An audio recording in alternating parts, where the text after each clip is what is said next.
देशातील विविध राज्यांमध्ये पावसानं अक्षरशः झोडपून काढलेला आहे। अनेक ठिकाणी जीवितहानी झाल्याच्या बातम्या देखील आपण सोशल मीडियाच्या माध्यमातून पाहत असतो। जनजीवन विस्कळीत झाल्याचं देखील आपण सोशल मीडियाच्या माध्यमातून अनेक घटना समोर आल्याचं पाहिलेलं आहे। अशातच आणखी एक धक्कादायक घटना सोशल मीडियाच्या माध्यमातून समोर आलेली आहे। नक्की ही घटना काय आहे, कुठं घडलेली आहे, सविस्तर जाणून घेऊयात। त्याआधी तुम्ही जर HPN मराठी न्यूज चॅनल पहिल्यांदाच पाहत असाल आणि अजूनही चॅनलला सबस्क्राइब केलेलं नसेल तर आत्ताच सबस्क्राइब करा, जेणेकरून आमचे अपडेट्स लवकरात लवकर तुमच्यापर्यंत पोहोचतील। तर मुसळधार पावसाने गुरुग्राम शहराला पूर्णपणे झोडपून काढलेला आहे। या पावसामुळे नागरिकांचे मोठे हाल झालेले असून जनजीवन विस्कळीत झालंय। या परिस्थितीची भीषणता दाखवणारा एक हृदयद्रावक व्हिडिओ सध्या सोशल मीडियावरती प्रचंड व्हायरल होतोय।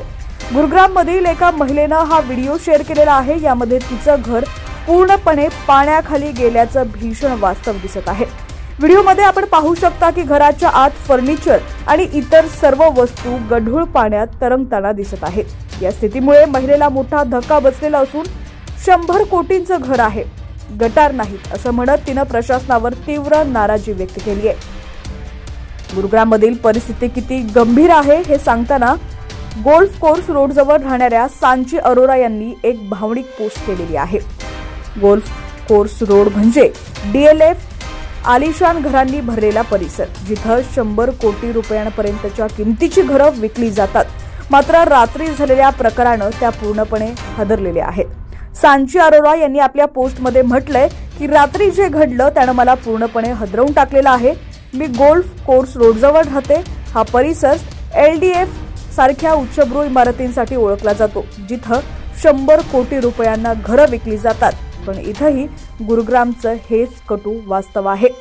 त्यापुढे म्हणाल्या, जेव्हा मी कामावरून परत आले तेव्हा माझी गाडी अर्धी पाण्यात बुडालेली दिसली, पण मला खरंच ज्या गोष्टीनं आतून तोडलं ते मला माझ्या घरात दिसलं। जमिनीवर असलेलं सगळं काही फर्निचर सामान तरंगत होतं, भिजलेलं होतं आणि पूर्णपणे खराब देखील झालेलं होतं।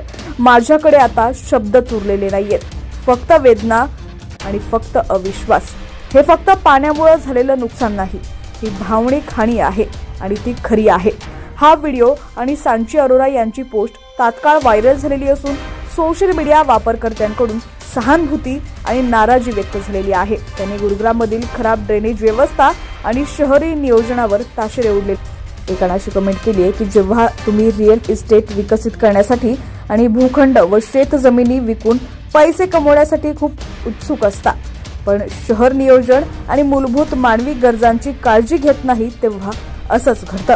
थोडक्यात गुरुग्राममधील या घटनेनं देशातील शहरी नियोजनांच्या आणि पायाभूत सुविधांच्या गंभीर कमतरता पुन्हा एकदा समोर आणलेल्या आहेत। या घटनेवर सरकार आणि प्रशासनाकडून काय पावलं उचलली जातात हे पाहणं महत्त्वाचं ठरेल। या आणि इतर ताज्या घडामोडींसाठी पाहत राहा HPN मराठी न्यूज।